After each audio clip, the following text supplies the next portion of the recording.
ఎన్నికల నేపథ్యంలో పార్టీలు విమర్శలు ప్రతి విమర్శలతో హీట్ పుట్టిస్తున్నాయి. కేంద్ర మంత్రి కిషన్ రెడ్డికి సీఎం రేవంత్ సవాల్ విసిరారు. కాళేశ్వరంపై ఎఫ్ఐఆర్ ఎందుకు నమోదు చేయలేదంటూ ఆయన ప్రశ్నిస్తున్నారు. బీజేపీ బీఆర్ఎస్ది ఫెవికాల్ బంధం కాకపోతే సిబిఐ విచారణ ఎందుకు జరిపించలేదు అంటున్నారు. కేసీఆర్ హరీష్లను పోలింగ్లోగా అరెస్ట్ చేస్తారా అంటూ ఆయన ప్రశ్నిస్తున్నారు. ఫార్ములా ఈ రేస్ పేరుతో 50 కోట్ల అవినీతి జరిగిందని, ఫార్ములా ఈ రేస్ కేసులో కేటీఆర్ అరెస్టుకు అనుమతి ఇవ్వరేం అంటూ ఆయన ప్రశ్నిస్తున్నారు. కేసీఆర్ బీజేపీల మధ్య చీకటి ఒప్పందం కుదిరిందని, 10 ఏళ్లు మున్సిపల్ మంత్రిగా ఉన్న ఆ మాట నేను ఉపయోగించలేకపోతున్నాను, అంత కఠినంగా ఉపయోగిస్తున్నారు. హైదరాబాద్లో చెత్త గురించి మాట్లాడుతున్నారు, 10 ఏళ్లు మున్సిపల్ మంత్రిగా ఉన్న వ్యక్తి అంటూ ఆయన చేస్తున్నటువంటి కామెంట్స్ ఇప్పుడు సంచలనంగా మారాయి. మరోవైపు బీఆర్ఎస్కు సవాల్ విసురుతున్నారు, మీరు రెడీగా ఉన్నారా అరెస్ట్ అవ్వడానికి అని. అట్ ది సేమ్ టైం బీజేపీకి సవాల్ విసురుతున్నారు, మీకు దమ్ముంటే అరెస్ట్ చేయండి, మీ మధ్యలో ఒక చీకటి ఒప్పందం లేకపోతే. కేటీఆర్ అరెస్టుకు మేము పర్మిషన్ ఎప్పటి నుంచో కోరుతున్నాం, మరి మాకు ఎందుకు ఇవ్వడం లేదు, సిబిఐ విచారణకు మేము ఆదేశించినప్పటికీ ఎందుకు చర్యలు తీసుకోవడం లేదంటూ ప్రశ్నిస్తున్నారు రేవంత్ ఏమన్నారో ఒకసారి ఆయన మాటలో విందాం.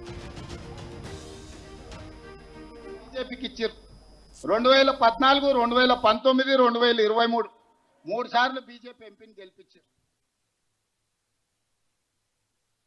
2023 బీఆర్ఎస్ ఎమ్మెల్యేని గెలిపించారు. మీ సమస్యలు తీరినాయా?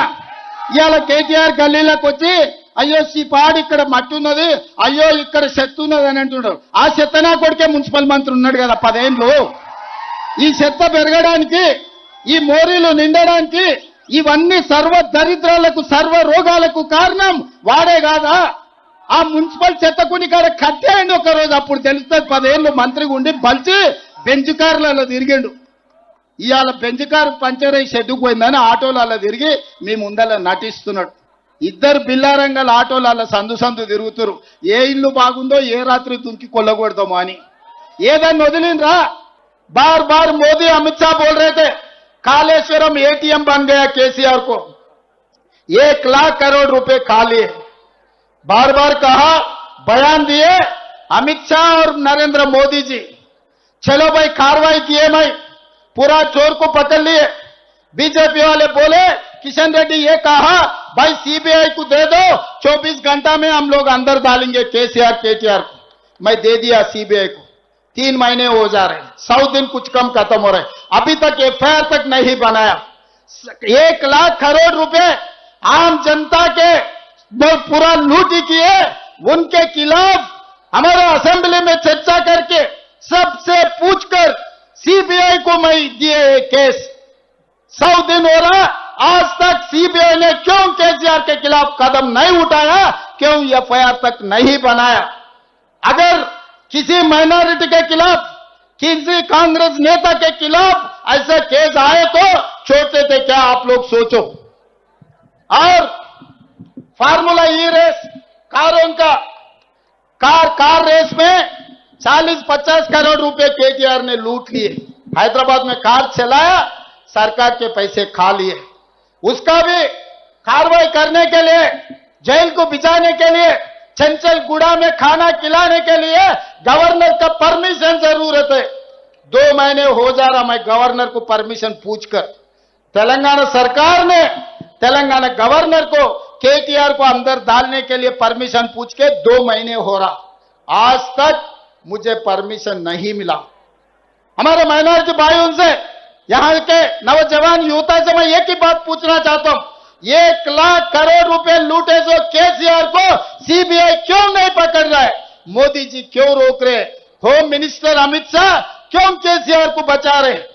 और 50 करोड़ रुपए लेके कार घुमाने के लिए जो परमिशन दिया, उनका बेटा केटीआर, उनको अंदर डालने के लिए मैं गवर्नर साहब को परमिशन पूछा, आज तक नहीं मिला. फिर बाप 1 नंबर, बेटा 10 नंबर निकला. फिर मोदी जी पकड़ेगा कब? चोरों को पकड़ेगा कब? చాలా ఘాటైన విమర్శలు మనం చూస్తున్నాం. సూటిగా ప్రశ్నిస్తున్నారు రేవంత్, మీకు నిజంగా ఒప్పందం లేకపోతే ఎందుకు అరెస్ట్ చేయలేదు? మేము కేటీఆర్ అరెస్ట్ చేయడానికి పర్మిషన్ అడిగితే మాకు ఎందుకు ఇవ్వడం లేదు అంటున్నారు. మధు జాయిన్ అవుతున్నారు, మా ప్రతినిధి మధుతో ఒకసారి మాట్లాడదాం. మధు, చాలా ఘాటుగా మాట్లాడుతున్నారు రేవంత్. అయితే నిజంగా బీఆర్ఎస్కి బీజేపీకి ఏ ఒప్పందం లేకపోతే ఎందుకు మీరు అరెస్ట్ చేయడం లేదు, దీని మీద ఎందుకు చర్యలు తీసుకోవడం లేదు, లేదంటే కేటీఆర్ని అరెస్ట్ చేయడానికి మాకు పర్మిషన్ ఎందుకు ఇవ్వడం లేదని చెప్పేసి ఆయన ప్రశ్నిస్తున్నారు. సో దీని మీద బీఆర్ఎస్ కానీ లేదంటే బీజేపీ కానీ స్పందించారా? డీటెయిల్స్ ఏంటి?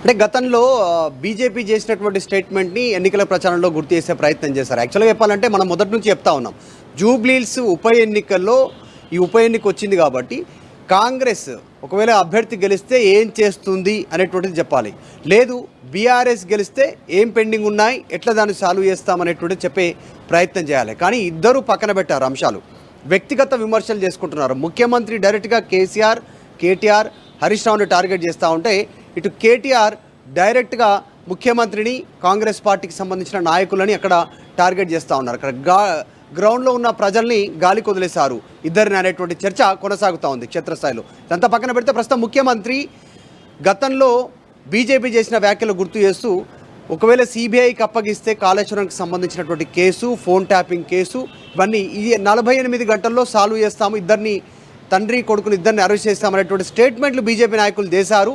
మరి ఇప్పుడు ఏమైంది, మేము సిబిఐకి ఇచ్చాము, కాళేశ్వరం కమిషన్ ఇచ్చినటువంటి నివేదిక వచ్చింది, సో దాన్ని సిబిఐకి ఆహ్వానిస్తే సిబిఐకి అప్పచెప్తే ఇంతవరకు కనీసం ఎఫ్ఐఆర్ కూడా నమోదు చేయలేదు, 1,00,000 కోట్లు అవినీతి జరిగింది అనేటువంటి ఆరోపణలు ముఖ్యమంత్రి ఈరోజు మళ్ళీ చేసే ప్రయత్నం చేశారు ప్రచారంలో భాగంగా. దానితో పాటు ఫార్ములా ఈ కేసుకి సంబంధించినటువంటి విషయం మనందరికీ తెలిసిందే.